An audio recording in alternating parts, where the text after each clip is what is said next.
It'll be interesting. Each of these states is distinctive, and I think that's the magic of this election. You know, Rahul, what's exciting and why I called it the thriller. Normally, exit polls detect a pattern, and 80% of them are moving in on one side or the other. This time, look at the variations within exit polls and the intriguing possibility that in at least 3 of the states, you could have a super over. Wherein vitamin M starts, you know, he called it Plan R, I'm calling it vitamin M.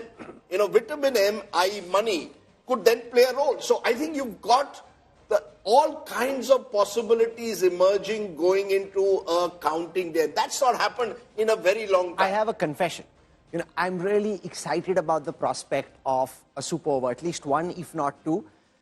The reason I say this has nothing to do with who wins or loses. I mean, nothing turns on it for us. You have a resort? No, neither, frankly, do I have a resort. But I'm excited because that's when the magic and the prowess of election intelligence comes to life. I mean, if any one party is winning big, then nobody really wants any analysis. Then they know, okay, let's get on to the song and the dance and let's cut the cake. If it really goes down to the wire, that's when you feel the magic. That's when those numbers jump out of the screen and dance on wherever you're watching, whether it's on your phone, your laptop, or a big screen. So I'm hoping, frankly, I don't have a resort, I don't have much money either, but I'm hoping it goes down to the wire because that would make this coverage and this morning and this Super Sunday massively exciting.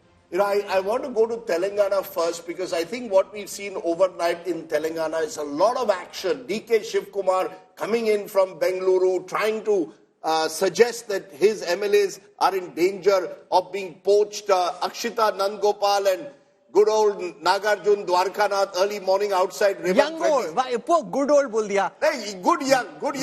You know, do you know what he does? He's a qualified pilot. So when he's not doing reporting, he's flying planes. But we've got both of them. Just listening to what DK Shivkumar has said late last night, because he's thrown up the possibility that already there are attempts being made to poach MLAs. Listening to what he said.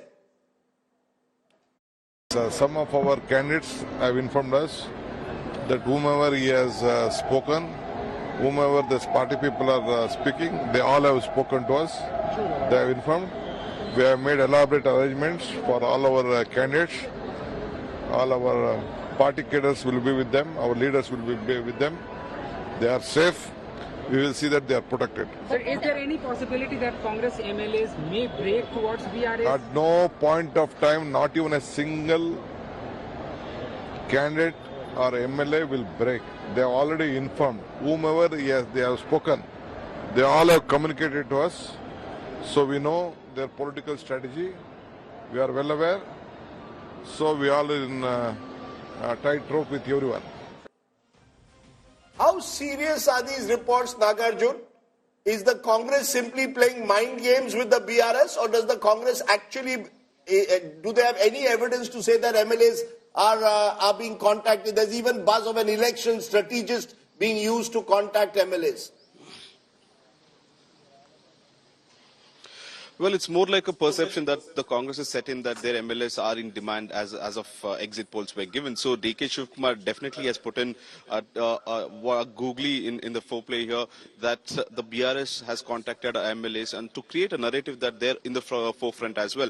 But however, what we are picking up is that not just DK Shivkumar, 11 ministers from Karnataka government have come here to Hyderabad to make sure that all their candidates are kept together. So around 49 MLAs who were observers and 10 ministers who were cluster in charges have landed in Hyderabad is what we are being told, and the Congress post 8 o'clock most likely will drop a member or a karyakarta behind each MLA to keep a man-to-man protection so that their phones don't go off, their locations are known always.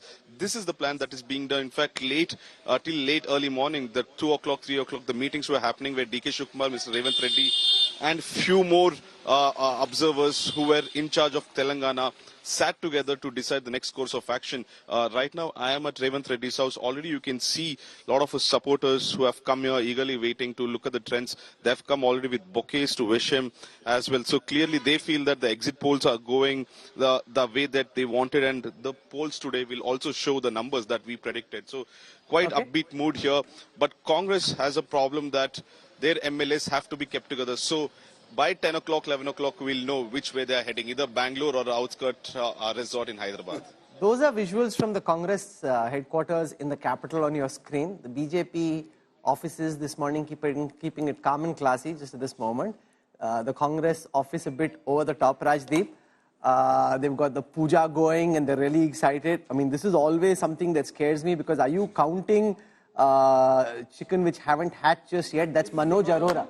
No, that's Manoj Arora on the screen. This is because of you guys, because the moment your exit polls come, they order the flowers, they order the laddus or whatever is the mithai there. You know, But you see what happened 12 months ago when the Congress won Himachal Pradesh, there were no celebrations. And everyone criticized them saying, you won an election and you're doing nothing about it. Now they've gone the other extreme. No, but in the hope that at 6 a.m. in the morning, you might as well create a mahal. I think the BJP learned a lesson in 2015 in Patna. They were bursting crackers at the BJP headquarters in Patna, and that turned out to be very premature because the election was a debacle from the BJP's perspective. So they said, okay, let's wait till the final results are in.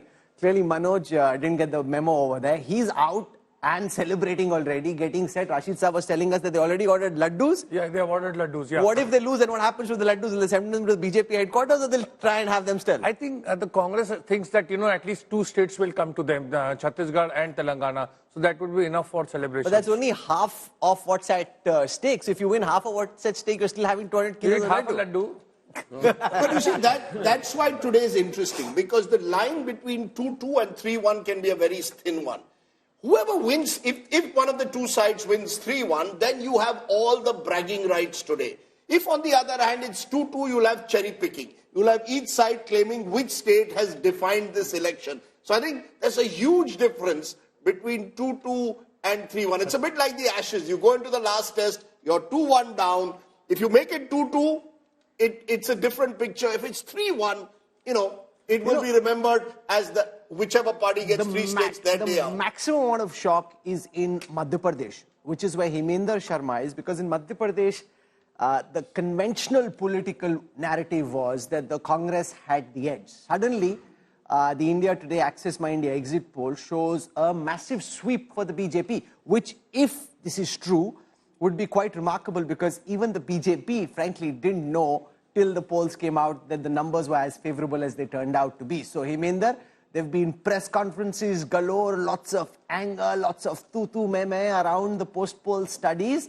But give us a sense of the buzz and the excitement on the ground in the lovely lake city of Bhopal on the morning of counting.